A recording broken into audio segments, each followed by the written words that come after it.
Alors aujourd'hui, on va vous parler de comment faire pour ne pas être tenté d'acheter impulsivement et de consommer.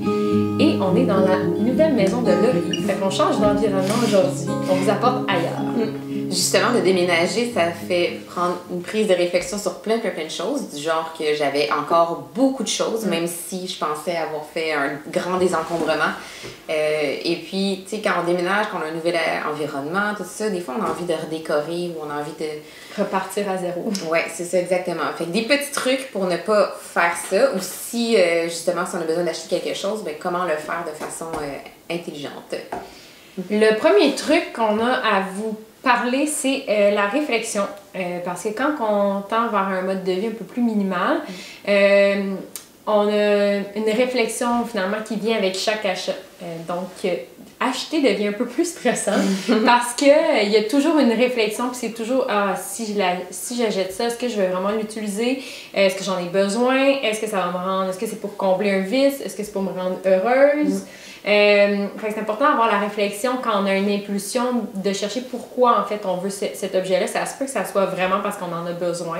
Ça se peut que ça soit comme Laurie a dit, juste parce qu'on a envie d'un petit changement puis de changer de décoration. Puis c'est bon d'avoir cette réflexion-là parce que si on désencombre tout sans jamais se demander pourquoi en fait on achète telle chose ou qu'on fait telles habitudes, ça se peut qu'on retombe vite dans nos patins quelques semaines après. Donc, il faut vraiment toujours se regarder en tant que consommateur puis pas, c'est ça, essayer de réfléchir à pourquoi on fait ces choses-là. Puis il faut réfléchir aussi à cet objet-là. Est-ce que cet objet-là va m'apporter un style de vie que je recherche?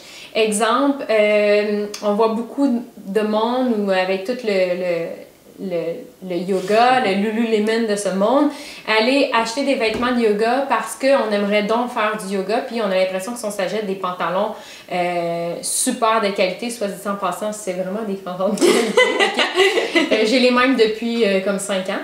Mais ça pour dire que c'est pas les vêtements qui vont nous apporter le mode de vie yoga, bien-être. C'est en fait, il faut pratiquer, il faut intégrer le mode de vie. Comme c'est pas un Bouddha dans notre salon qui va faire qu'on va méditer ou qu'on va être plus zen. Donc, il faut avoir cette réflexion. Puis ça, je l'ai lu dans un livre dernièrement, puis ça m'a vraiment allumé. Ça s'appelle A Year of Less. Je vous mets l'image ici. C'est une fille justement qui a fait pendant un an, qui a arrêté de consommer pendant un an, d'acheter. Et elle a fait pendant un an tout le journal finalement de son processus, comment qu'elle l'a vécu. Puis on en parle de ça, du fait que souvent on va être tenté d'acheter un objet pour essayer d'avoir ce mode de vie-là que l'objet va nous apporter. Oui, c'est une image qu'on se fait de nous-mêmes. On fantaisie. On fait une fantaisie autour de cet objet-là. Ça me fait penser un peu, Josiane, elle avait dit la même chose dans son livre « Plus de bonheur, moins du reste », avec sa machine à jus qu'elle avait achetée en voulant devenir la personne qui se fait des jus le matin. J'ai fait la même chose. Ça c'est vraiment venu me parler à moi aussi parce que je m'étais acheté une machine à jus en me disant « je vais me faire des jus tous les matins, je vais être full en santé, c'est frais, tout ça. » Puis finalement, c'est long de se faire des jus. C'est long de se faire des jus, ça demande beaucoup de fruits et de légumes, puis c'est long à laver comme machine. Fait que je l'ai revendu sur le marketplace. Mais il y a des gens qui l'utilisent, puis c'est parfait. Mais moi, je me suis procuré cette machine-là vraiment en espérant devenir une meilleure personne. Et je ne le suis pas devenue. Mais en même temps, ça fait partie de la réflexion, puis c'est parfait. Toi, t'as dû... Puis moi aussi, il y a des choses que j'ai faites, puis c'est le processus qui nous apporte à avoir cette réflexion-là. Parfois, il faut acheter des choses où il faut faire certaines erreurs pour se rendre compte pour avoir la réflexion dans le fond. Il y a une leçon à tirer de tout. Oui. Même chose pour les objets écolos, en fait. C'est pas en procurant des objets éco-responsables que vous allez devenir éco-responsable. Oui. On pourrait nommer plein d'exemples, mais je veux dire, ça fait au mode de vie de chacun. Ouais. Exact. C'est pas parce que on parlait de bien-être, que le yoga ou que l'écologie, c'est pas parce que c'est écologique que c'est pas grave si on en achète en surconsommation. Oui, c'est grave parce que ça reste un produit qui a été conçu, produit, qui a voyagé. Fait que même ça, il faut avoir une réflexion entourant ça. Est-ce qu'on achète ce produit parce qu'on veut avoir un mode de vie zéro déchet ou c'est parce que on en a vraiment besoin puis qu'on intègre le mode de vie.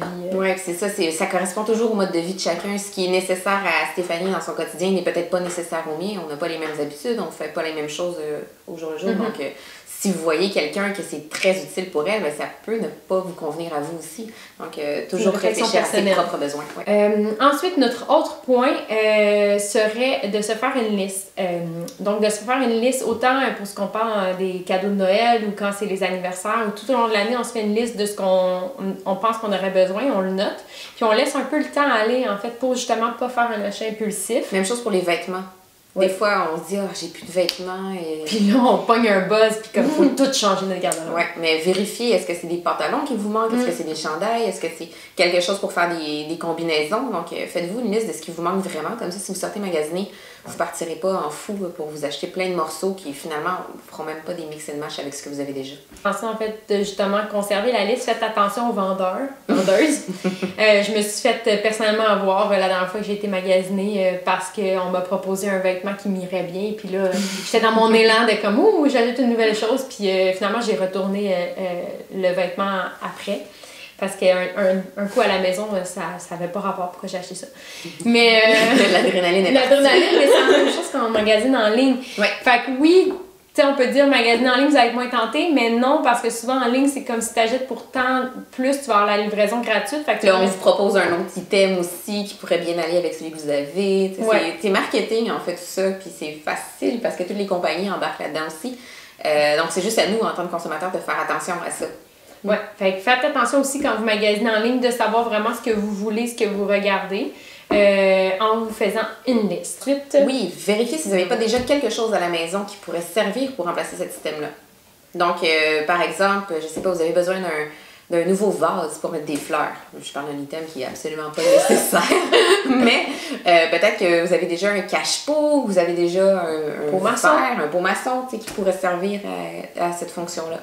Donc, pas besoin d'un vase à fleurs nécessairement. Ou de déplacer des choses qu'on a à la maison justement pour la décoration, juste de changer quelque chose de place au lieu de racheter un nouvel item. Ça peut, finalement, on peut trouver notre compte avec ce qu'on a déjà à la maison. Oui, justement, en déménageant, moi, je me suis rendu compte qu'il y avait des items qui étaient dans mon bureau, mais que là, je veux dire, ils sont pas figés dans mon bureau. Là. Je peux les mettre dans la chambre si j'ai besoin de ce système-là dans la chambre. Donc, bougez vos meubles aussi. Des fois, ça fait du bien, ça change le décor. Puis, moi, je le fais vraiment souvent dans mon appartement parce que, justement, il y a des fois que je suis comme « Ah, il me semble que j'ai besoin de changer d'air puis de changer de décoration. » Mais je change les meubles de place, de pièces. Puis finalement, ça donne une nouvelle énergie puis ça change un peu les choses. Oui, ça fait du bien. Donc, essayez juste d'être créatif puis de penser à ce que vous avez déjà à la maison avant d'aller acheter quelque chose de neuf. Et si vous n'avez pas ça à la maison, peut-être que quelqu'un dans votre entourage l'aurait et pourrait vous le prêter. Là, on parle, par exemple, un outil, vous avez besoin de faire une réparation, mais c'est juste pour faire... si vous n'êtes pas un grand bricoleur, peut-être que votre père, votre frère, votre mère pourrait vous passer cet outil-là plutôt que d'aller l'acheter. Sinon, on peut le louer dans des endroits qui sont faits pour ça. Sinon, exemple, moi, j'avais un déshydrateur que finalement, j'ai décidé de vendre parce que je ne l'utilisais pas assez. Mais plein de fois, j'ai proposé à Laurie si elle voulait l'utiliser, me l'emprunter un week-end pour déshydrater des choses. Fait que c'est le genre de trucs qu'on a dans notre cuisine qu'on n'utilise pas tous les jours, puis on peut prêter pour que la personne elle l'expérimente ou l'utilise. Oui. Même chose sur le matériel de plein air. Si vous faites du camping juste une fois par année, c'est peut-être moins nécessaire d'avoir une tente chez vous. Vous pourriez peut-être l'acheter en groupe ou sinon aller l'emprunter ou la louer. Comme ça, vous ne vous encombrez pas, puis c'est une dépense de moins aussi. Même chose aussi. Dernier point pour moi aussi, les enfants, on en parlait tantôt à quel point nos bébés, parfois, ils viennent désintéressés à leurs jeux qu'ils voient trop souvent chez eux. Donc, de faire une rotation, exemple, on pourrait s'emprunter aux jouets, switcher les jouets pendant quelques semaines, puis là, c'est comme une nouveauté pour les bébés, mais on n'a pas besoin d'en racheter des nouveaux. Ou je sais qu'il y a des joujoutets qui existent, qu'on peut louer des jouets. Sinon, le marketplace est rempli, fait qu'on peut acheter puis le revendre ensuite. Donc, la Dimo, même chose. Ah oui, la machine pour écrire sur les pots, là, on n'a pas besoin d'en avoir une pour notre personne propre. On peut l'emprunter, on peut l'acheter en groupe puis se l'échanger. Oui, c'est rare qu'on passe des journées entières à étiqueter tout dans la maison. On en a parlé un petit peu, Marketplace, Kijiji, donc magasiner deuxième main quand on est tenté. Puis, qu'est-ce qui est vraiment magnifique avec Marketplace et Kijiji, c'est que ça nous fait travailler notre patience.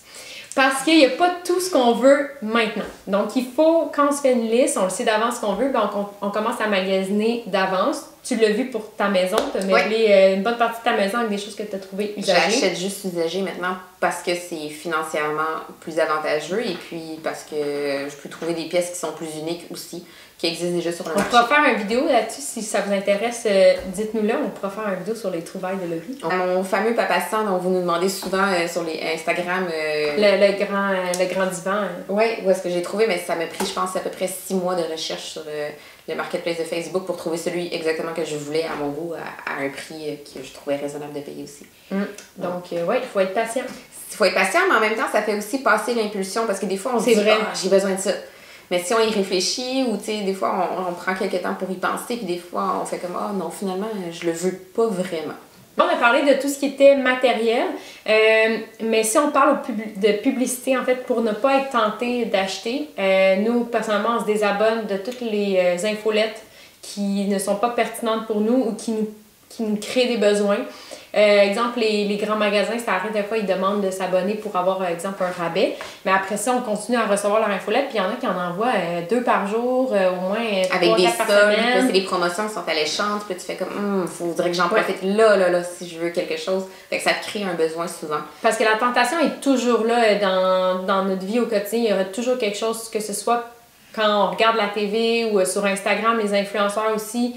Donc, il y a toujours quelque chose qui nous donne des tentations. Fait que de retirer ce qu'on le sait qui nous intéresse pas. Oui, c'est correct la publicité. Il y en aura toujours, puis c'est juste vraiment. Puis on en fait nous aussi, fait qu'on peut pas dire que c'est pas bon, là. Donc ça, c'est comme Laurie a dit, de réfléchir. C'est ça, c'est un moyen pour faire voir des produits par les compagnies, puis c'est tout à fait correct, ça existe depuis la nuit des temps. Mais c'est à nous, en tant que consommateurs, de faire attention à ça. Il y a des personnes qui sont plus sensibles, donc il y a un travail peut-être plus important à faire pour certains. Puis si justement il y a des gens que vous suivez sur les réseaux sociaux que vous aimez pas tout ce qu'ils font ou tout ce qu'ils prônent de publicité, ben pourquoi vous restez abonné? Oui, on peut juste se désabonner. Tellement libre de faire tout ce qu'on veut. Des fois, en un simple clic, ça peut rendre notre vie plus heureuse. Plus heureuse. Plus heureuse. Mieux, en tout cas. Donc, allez-y, faites le ménage aussi, désencombrez vos médias sociaux. Des fois, on évolue aussi, on change. Ce qu'on aimait il y a 6 mois, et c'est peut-être plus, ça correspond peut-être plus à ce qu'on a envie de suivre maintenant. Vraiment. Puis, dernier point, en fait, on a parlé de réflexion, mais quand on veut consommer quelque chose, il faut réfléchir à le pourquoi, puis essayer de modifier ça. En fait, si on se sent seul, ben peut-être d'aller prendre une marche dehors, d'appeler un ami pour aller prendre un café. Essayer de trouver une activité ou quelque chose autre que consommer finalement. Parce que c'est sûr que si on va se promener au centre d'achat, la tentation d'acheter est multipliée. Mais si vous sortez prendre une marche dans, je sais pas, si vous comblez d'une autre façon, vous n'aurez pas ce besoin-là. Exactement. Faites autre chose à la place. Attendez d'avoir vraiment un besoin pour aller dans les magasins. Puis au final, pour finir, il y a vraiment des choses, des fois, qu'on a des besoins, puis c'est normal. Comme Laurie disait quand elle a meublé sa maison, là, une année, il y a des choses qu'on a vraiment besoin. Fait que c'est correct qu'on ait des besoins puis qu'on consomme. C'est juste la façon qu'on le fait, comment on le choisit.